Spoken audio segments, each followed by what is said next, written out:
La guerre au sol a ses règles, et l'une des plus implacables est celle de la distance. En Algérie, l'infanterie a fait le choix du Cornet, un système anti-char conçu pour l'engagement à longue portée. Son surnom de l'OTAN, Spriggan, évoque une créature mythique et robuste. C'est une arme lourde qui s'opère sur trépied, exigeant un artilleur et un pourvoyeur, le sacrifice de la mobilité pour la puissance. Le Cornet, c'est la puissance à l'état pur. Son missile neuf M133 a une masse de près de 30 kg, ce qui lui permet d'emporter une ogive bien plus grande que celle du Javelin. Il utilise un guidage SACLOS, semi-automatique, Command to Line of Sight, qui nécessite pour le tireur de maintenir sa ligne de visée sur la cible jusqu'à l'impact. Ce lien constant assure une précision redoutable, mais expose aussi le tireur.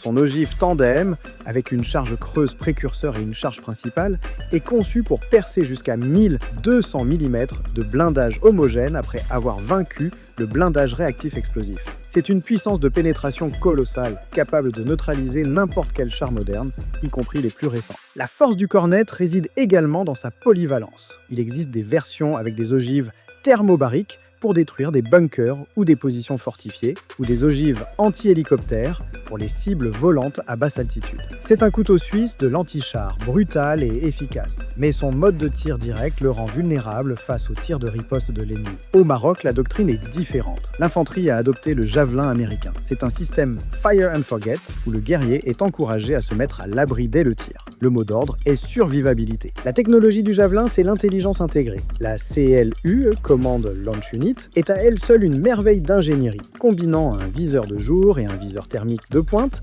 capable de détecter et d'identifier un char à plus de 4 km. Une fois la cible verrouillée grâce à la signature thermique unique de son moteur et de ses chenilles, le missile est lancé. Il ne requiert aucune assistance du tireur. C'est là que réside l'avantage tactique ultime du javelin, le mode d'attaque par le haut ou top attaque. Le missile s'élève à une altitude de près de 150 mètres pour frapper sa cible à l'endroit le plus vulnérable, la tourelle, souvent moins blindée. C'est un coup de massue chirurgical qui rend la plupart des blindages frontaux inefficaces. La charge tandem du javelin est plus petite que celle du Cornet, mais sa pénétration sur le toit d'un char est presque garantie. Le Cornet peut frapper plus loin jusqu'à 5,5 km pour la version E, et percer plus de blindage frontal. Le javelin, avec une portée de 4 km pour ses versions les plus récentes, ne peut pas se vanter de la même distance. Dans un duel hypothétique, la question n'est pas qui frappe le plus fort, mais qui frappe en premier et qui peut s'en sortir. Le tireur de javelin, une fois son missile en vol, peut déjà se repositionner